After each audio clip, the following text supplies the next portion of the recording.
In the poorest slums of Kathmandu, girls start working at about age 15. Doing exactly what their mothers do, they work long days as maids and construction workers. When they return home, they cook and wash for their families. Our education partner in Nepal, called Hands in Outreach, offers girls the promise of something better.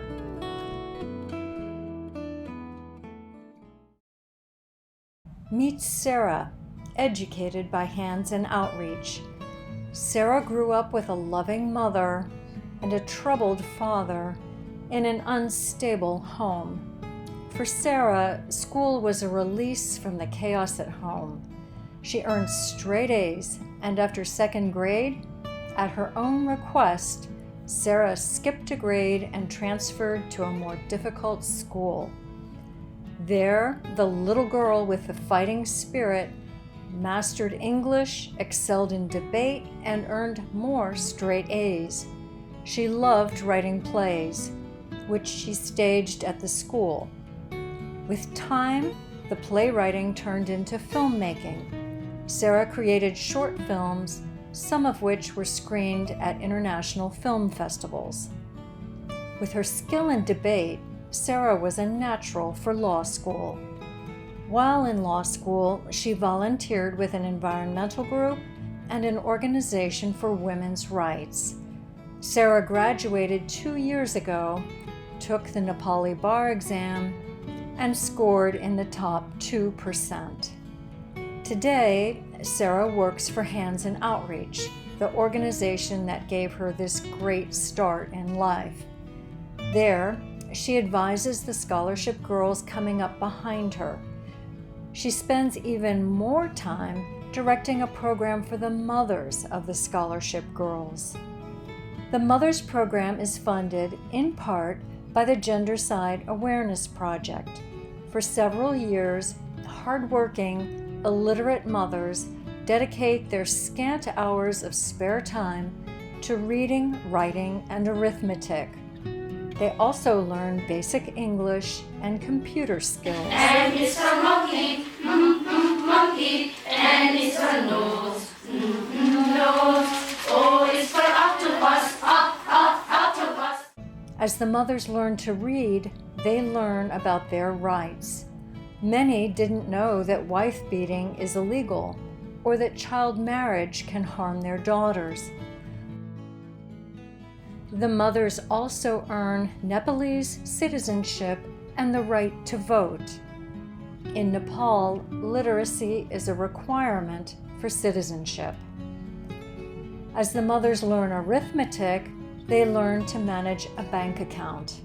When they complete the program, they are ready to launch their own small businesses, and Hands in Outreach gives them seed money to get them started. The Mothers Program is called Be Part of Her Dream. The Gendercide Awareness Project could not be prouder to support it. Sarah told us that during the pandemic, the mothers in Be Part of Her Dream suffered, especially the mothers in lockdown with abusive husbands. We spoke with Sarah and heard how she and Hands in Outreach responded.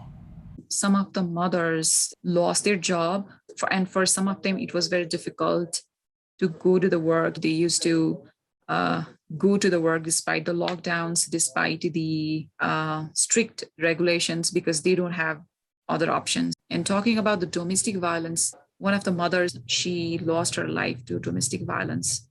That really alarmed us. So when the second lockdown was announced, where we were in contact with the safe houses, we were in contact with the emergency numbers for the domestic violence and all. So we were very alert. We were in a very ready position.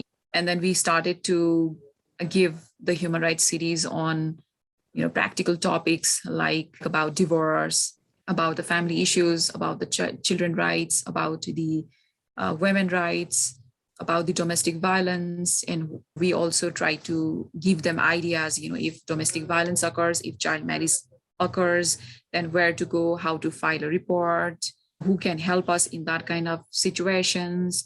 And then mother really responded very, very well. They were not aware about the constitutional rights, and they didn't know about their property rights. They didn't know about the family laws. And I remember one of our mothers shared that her husband also sits for the human rights class, and the result of the human rights series was that the husband also started to help our mother. That also brought a positive change among the husbands.